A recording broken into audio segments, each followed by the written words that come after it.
It's so important to have mindset and to look at our mindset for what we want to do, how we want to live, the person we want to be, the legacy we want to leave, and all those things. And where does that come from? It comes from our belief system, right? Well, where do we get that belief system? Because reading will get you curious. Reading's going to get you to ask questions. The quality of your life is directly related to the quality of the questions you're asking. Wherever you are is the very best place to start. Whatever it is you want to do, whatever you want to learn, whatever you want to know, don't regret the past. Don't think you're too late. And we live in a world where everything's possible. Welcome to the Leadership and Love podcast. We will cover leadership, mindset, personal development, and sales and marketing. You will experience thought-provoking conversations with both nationally and internationally recognized leaders. Our goal is to inspire you and deliver actionable items that you can implement that are going to help you accelerate your growth. Get ready to discover the magic and the power when you lead with love. Welcome back, everybody, to another episode of Leadership and Love. I'm really excited because this is a first for the podcast. I have yet to have somebody repeat as an interview, but today I have Lori Ellis back on. You can go back and watch her first episode. One of the reasons why I asked Lori to come back a second time was because I really wanted to dive into a book that she said was her favorite book, and she chose the Bible. And we're not here to thump on that bad boy to get you to believe one thing or another, but I wanted to talk about the power of reading and the power of stories in books and what we actually do with that. Because you could read 100 books, but if you don't get off your butt and do anything, not much is going to change. So Lori, thank you very much I know you're busy and you got a million things going on all the time, an author, a trainer, a speaker, and as well as a rock star mom and grandma. And I thank you very much for making the time to come back. Well, thank you for having me. You're just as busy, if not busier. So I'm honored that I'm the first one to be repeat. I'm literally honored, truly. Thank you so much. And I've loved our conversations on recording, on camera, and off. So thank you. Well, that goes both ways. So let's dive right into it. So I'd like you to talk about, for you, your most important book was the Bible. I'd like you to share with the audience what's something that you've read, wisdom that you've gained from the Bible that's changed your life. So much. So all of the stories in the Bible, for me, are, there's so much transformation. There's so much encouragement, guidance. The foundational core beliefs that I have come from there. Now, when we talked about on the podcast, we talked so much about mindfulness, mindset, right? And it's so important to have mindset and to look at our mindset for what we want to do, how we want to live, the person we want to be, the legacy we want to leave, and all those things. And where does that come from? It comes from our belief system, right? Well, where do we get that belief system? And throughout our lives, so much clouds our brain. We have all these programmed thoughts and beliefs that come into our minds from all of these outside sources as we're growing up, and just from the world, society, school, whatever it is, right? And so at some point in our lives, I believe we all have an opportunity to really think about who we are, what we want, whose we are, what is our purpose here. And so these scriptures, so Romans 12:2 is my favorite, and it really meant a lot to me when I read it the very first time, because it helped me understand that I could change my thoughts, that I didn't have to continue to be the same person or think the same things, because if I wanted to change, I needed to change my beliefs. And it says, do not be conformed to the patterns of the world, bless you, but be transformed by the renewing of your mind. I'll say it again. Do not be conformed to the patterns of the world, but instead be transformed by the renewing of your mind. And I love that one because, as a man thinks, so is he. And in all of the other books, so many great books have been written explaining these truths in different ways. But it all comes down to the same core truth. I couldn't agree more. And I'd like to kind of emphasize that because you've dropped another golden nugget right off the bat. And that is something very powerful. We often conform to societal norms, right? What people think we should do, how we should dress, how we should act. And then we really sell our soul literally down the road, right? Because we're not living in our purpose. We're not living in what we came here to do, and most importantly, who we came here to be. We talked about this previously, but I want to jump back into this. So talk about perfect for you. Okay, so I love this, and I love the semantics of a word, right? Like it can mean so many different things to different people. But when we're talking about the people in the Bible, the people that are chosen, right? The people that God used for big purposes, for these amazing, all of the amazing things that we read, these beautiful stories. These people were not considered what we would say perfect in the, like, we wouldn't look at those people. They all had, like, rough backgrounds, or they weren't necessarily liked, or they weren't necessarily important in that part of, that timing or whatever, but God used them. And what I love, this quote I love, is God doesn't call the qualified, he qualifies the called. So he meets us where we are, wherever that is. And that is okay, right? And it's not considered what most people, would be like, oh, they have to be perfect if they're going to stand up and talk, or they're going to change lives, or they're going to write a book, or they're going to speak, or they're going to share their voice. And that's tough because we think it has to be perfect, right? So he didn't use perfect people. He used people that are struggling, that he then, anyway, I know, go. I know what you're going to say. So this is just so much fun. So one of the things I had shared with Lori in a conversation off camera before we started was that I believe everybody's perfect right here, right now, the way they are, doing exactly what they're supposed to be doing. And again, it's just a point of view and a perspective, and it's you get to see the world the way you choose to see the world. One of the things I'd like to talk about is that I think is really important in this is what were some stories in the Bible, again, and whether it's the Bible or whatever book you may be reading, or that was the most influential book for you as a listener, what were some stories in the Bible that really had an impact on you and swung you one way or the other, or changed the way you saw the world? Probably the most powerful to me is the absolute belief, when there was no reason to believe, for the woman who was trying so hard to get her healing. And the crowd was around Jesus and she couldn't get close. And she tried so hard, but she believed so strongly in, if she could just touch the hem of his garment, she could just touch it, right? Then she would get what she asked for. And that's probably my favorite story of all of them. So I want to share with you, I love you. I love your heart. I love where you come from. And so one of the things that you said on our first interview, and you said it a number of times, and we were really on mindset, so I didn't really delve into it that deeply. But you said this a number of times on our first podcast, and that was that we live in a world where all things are possible. And that's a great story of all things being possible. I'd like to share with you one of my favorite verses in the Bible is John 14, chapter 14, verse 12, where Jesus said, you will do greater works than me. And I think that there's great power in that. And again, I want our listeners to understand, we're not trying to convince you of anything other than the importance of reading and what different people get from works. And I like to share something with you. I have two favorite stories in the Bible. The first one is when Jesus goes to the Garden of Gethsemane and he goes in to pray. And this is what it sounds like in my head. He goes to the garden and he says, yo, daddy-o, there's got to be a better way out of this deal than letting them beat me bloody and hang me to the cross.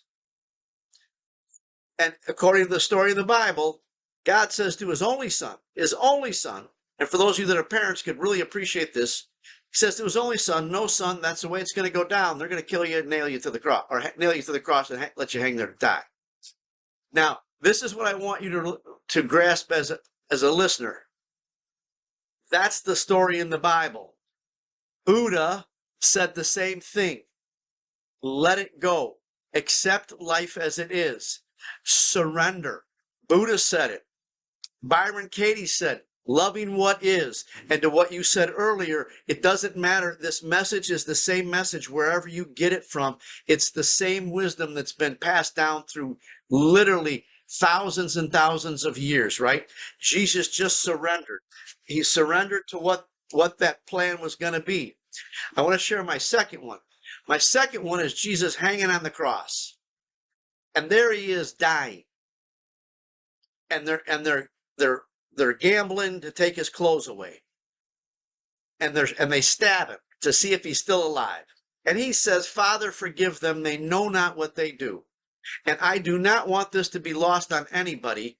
Again, this is the wisdom of whether you're talking about Buddha, Allah, God, Yah, I don't care what you call it.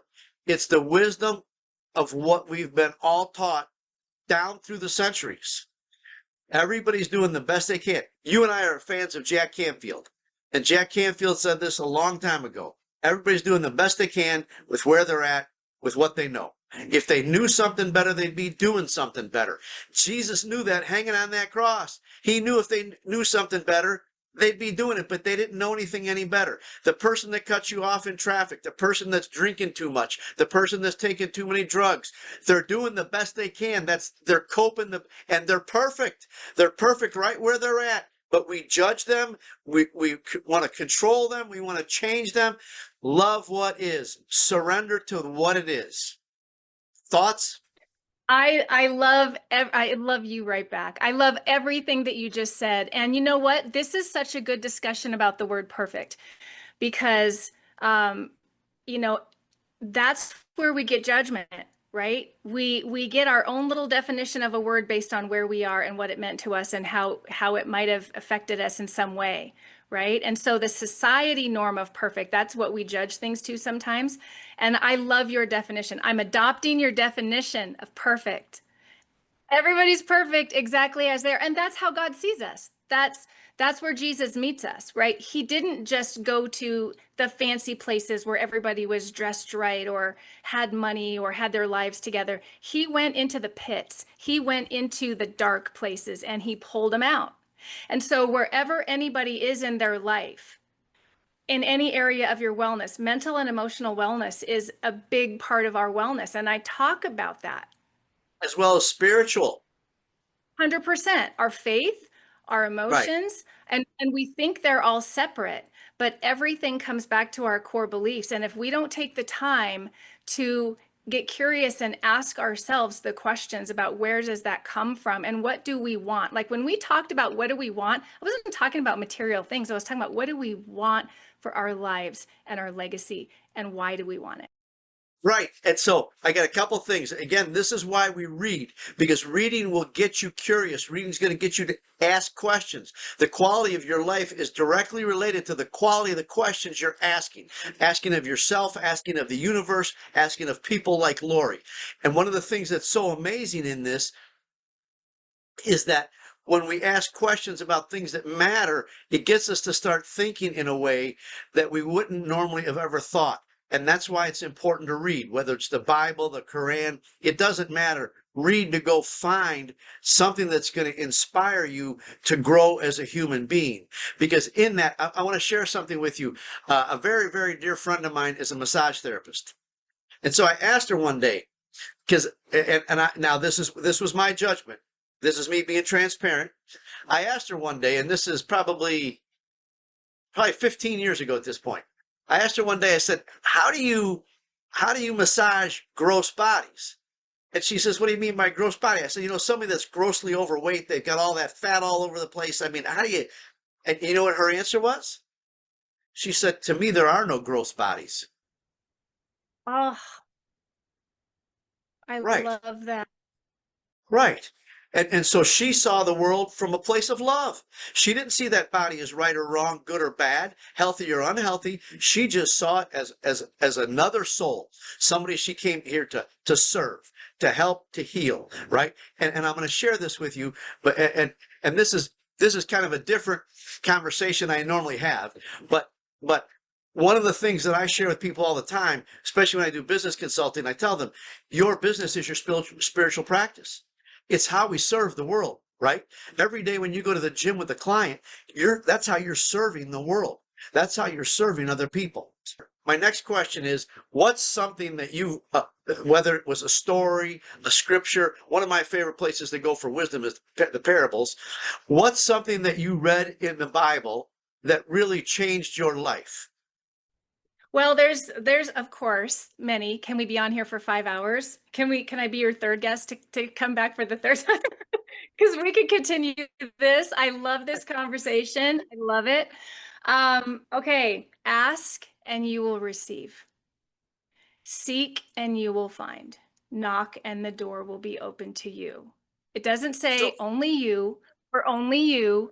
It says all of us. And we are made, so the perfect word again, I'm going to tie both of our definitions together right here. We are made perfect in him. So perfect can mean whatever, but you're right. And him is love. That's right. That's right. How can we not be perfect when we're love?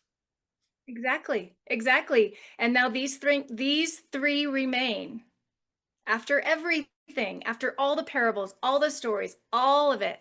These three remain. Faith, so now, go ahead. So now I'd like you to share with the audience, what did you do? What action did you take based on, that reading from the Bible?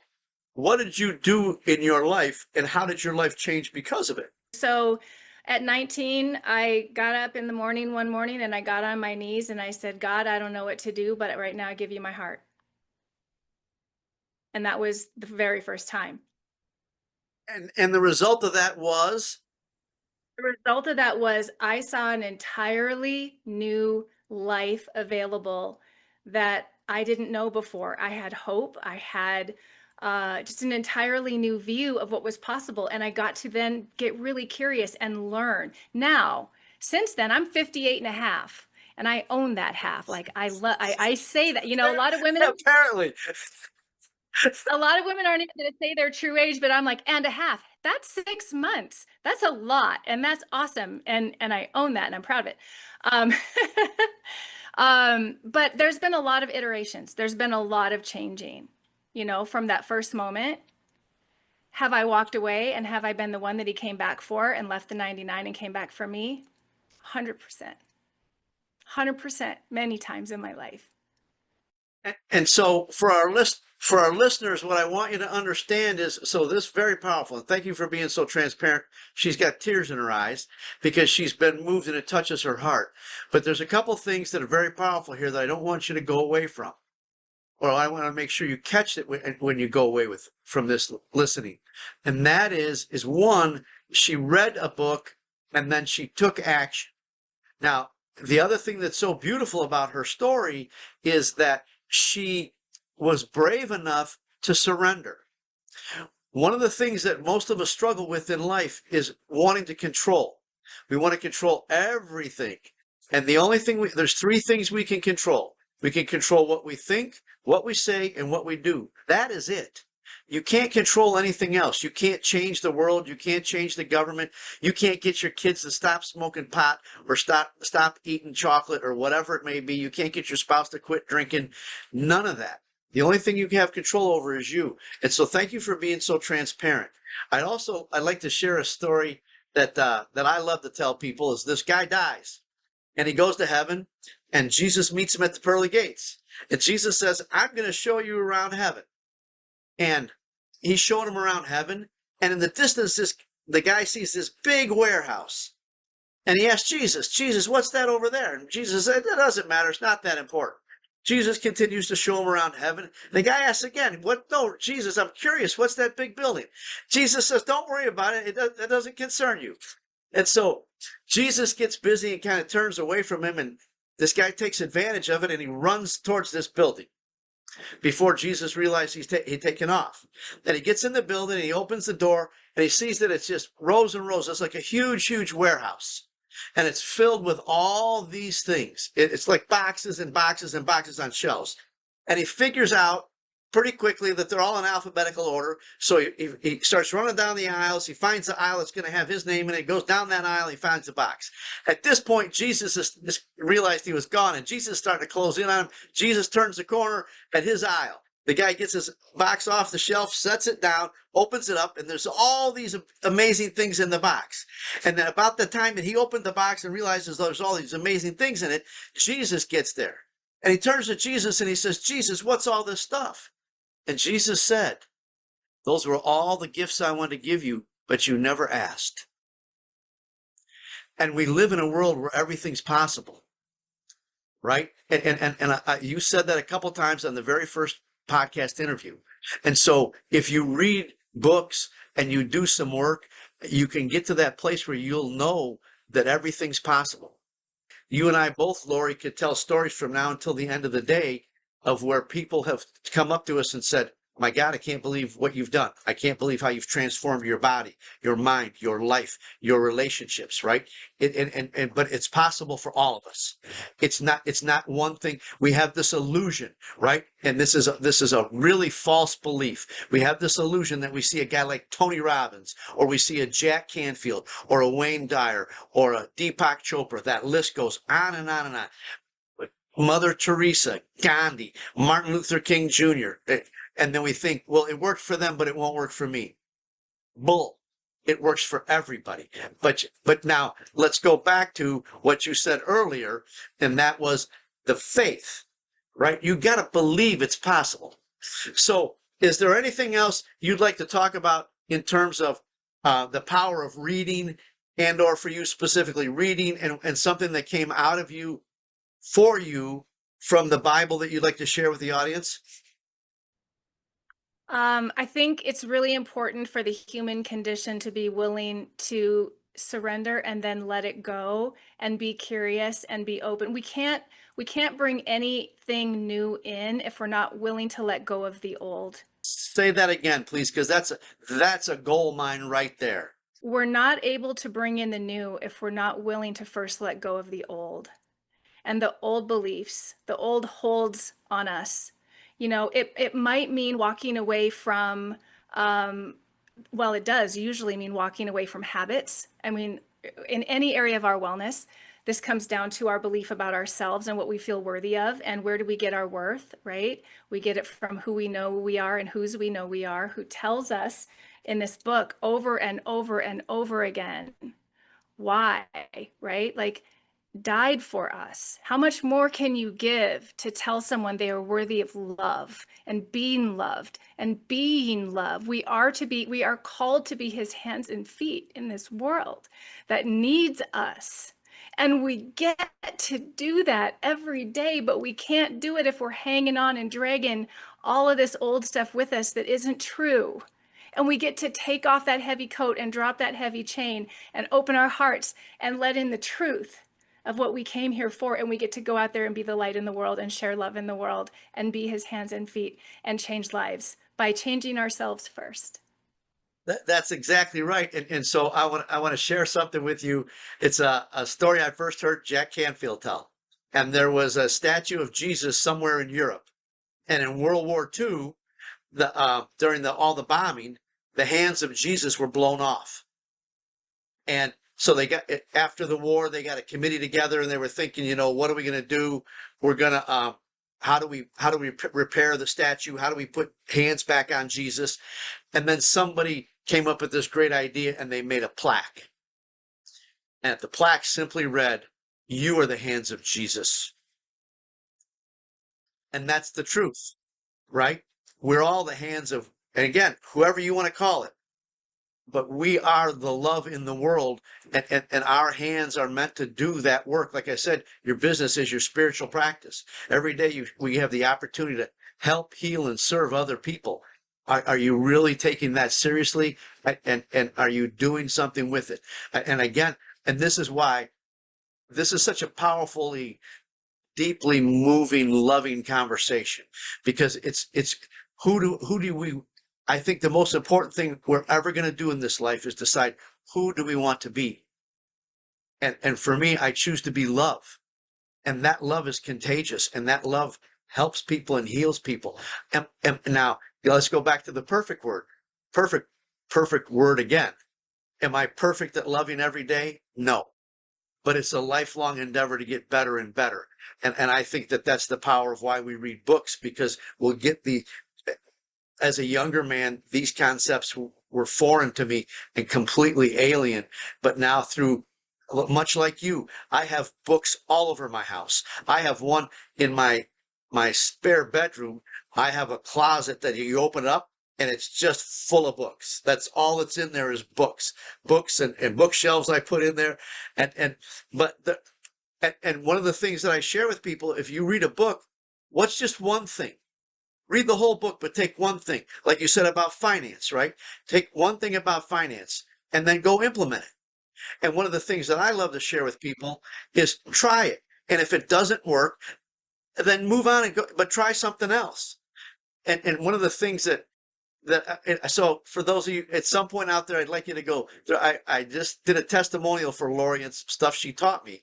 But sometimes it's just one little tweak, right? One new thought, one new idea, one new concept, one new habit, and everything changes. Is there anything else? And you're right. One of the things that's magical about this is that often, and this has happened on every interview, and you're no exception, such wisdom pours from us when somebody asks us the right questions, right? And so you in both our interviews, just so much wisdom is poured from you. Anything else you'd like to share? I think the most important thing for everybody to know is wherever you are is the very best place to start. Whatever it is you want to do, whatever you want to learn, whatever you want to know, don't regret the past. Don't think you're too late. Don't think you're too far gone in any way. And that's in any area of your wellness. That's in your faith. That's in your body. That's in your relationships. That's in your finances.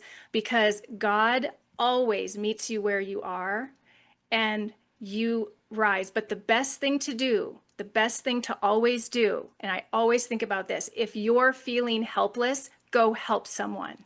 Go help someone, someone.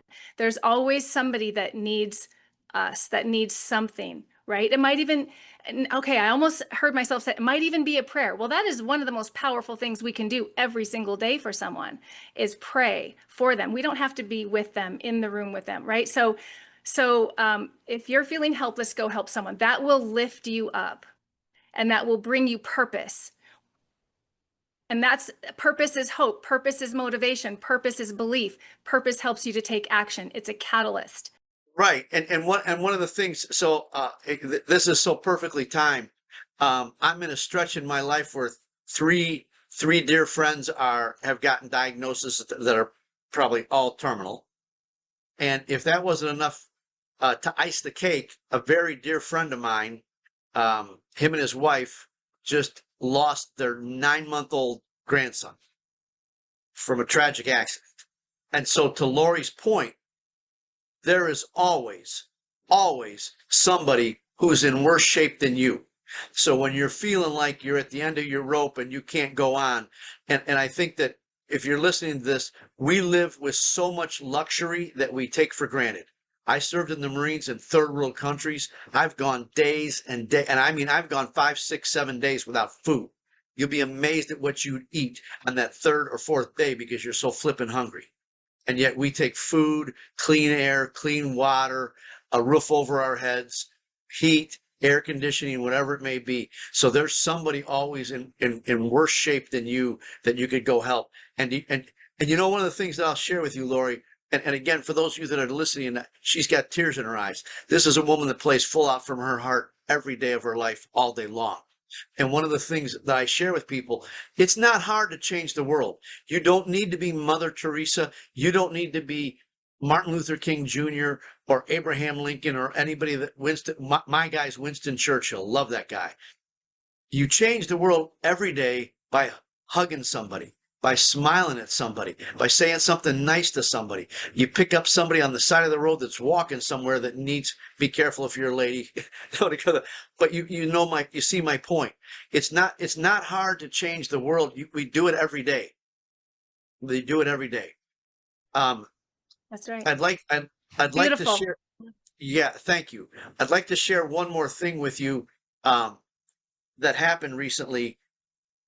A very good friend of mine, him and I have played in bands for almost 40 years at this point, and he was hit by a head-on drunk driver, and they ended up having to amputate his leg below his knee. But he got a prosthetic device, and he still plays the drums. And so this past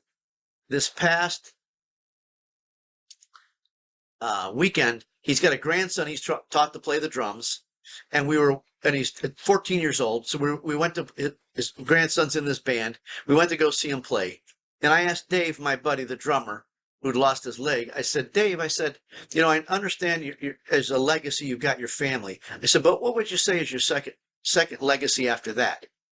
And he said, I don't know. I've never thought about it. And I wasn't really expecting the answer or the question rather come back to me, but he did, Lori. He came back at me with that question, and he said, Louie, what do you think yours is?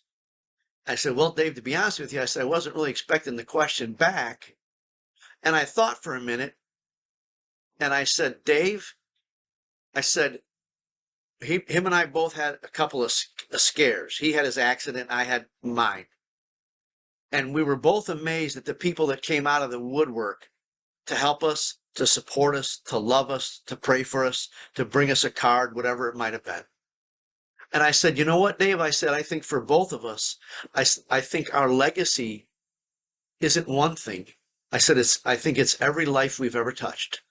And I think that's true of all of us, right? We don't realize how many people we cross paths with in our life, and we've had an impact on if you're doing good things and you're coming from a place of love, you're having an impact. What is there any other wisdom you'd like to share, Lori? I get to go right now and help someone in the gym. So I will say one more thing before I do that. Just don't worry about how it might be received. Don't worry about what someone might think. If you feel led to say something, if you feel led to do something, when you know it's coming from your heart, from your soul, from your deepest purpose, show up. And the times that I have held myself back out of fear are the times I wasn't able to give the gift I know I was there to give. And I don't want to know that at the end of my life, I didn't play all the music and I didn't give all the love and I didn't do all the things because I was afraid of what somebody might say or might think, and I held myself back. So my prayer every day, and I'd like everybody to think about this, like, just let me give from my heart and love from my heart, and I don't have to know what it meant. It's not about that. It's anonymous. It's just guide me, lead me, let me give, and then and then that's how you live your life, because otherwise we hold ourselves back. So I think that's the most important thing to know, because we tend to expect something, or we tend to judge it, or try, like you said earlier, to control it, or somehow want to know the outcome. Let all that go. That's God's job. That's God's job. Amen. He does that. Right. Yeah. Well, and at some point, and Yeah. we lead. We do both, right? We give and we lead. That's this whole Yeah. podcast all about. We lead, and we can lead with love, so everybody wins. Lead with love. That's Lead right. with love. One of the things, I'll say this, I know you've got to go. One of the things, and my point to this whole conversation, and Lori, thank you for being so open to something that's personal and private, and to you, and being so vulnerable. But for everybody listening, her life's completely changed because of a book. In her case, it was called the Bible. Doesn't have to be the Bible for you, but pick up a book, get it on audio. Go check out Hoopla. You can listen to books for free on Hoopla if you have a library card. There's no reason not to be educating yourself. One of the things that Lori and I talked about in the first podcast, up into our 80s, they've proved scientifically that we can grow neural paths in our gray matter, our brain, up into our 80s. But you got to do that by learning, by reading. And again, Books can change your life if you take the idea and then go live it. And Lori, thank you for reading the Bible and living it in your life, because that's how we shine the light and love of God into the world. And you're just a perfect example of that, my dear friend. Right back at you, my friend. Amen. Thank you so much. Thanks again for joining us and listening to this episode of Leadership and Love. I would like to challenge you to ask yourself, what's one thing that you heard today that you can implement immediately to improve your leadership and accelerate your growth? If you've gotten value out of this episode or learned something that you can implement today, we'd ask that you please share it with those that you care about. Our goal is to create more leaders who are leading with love.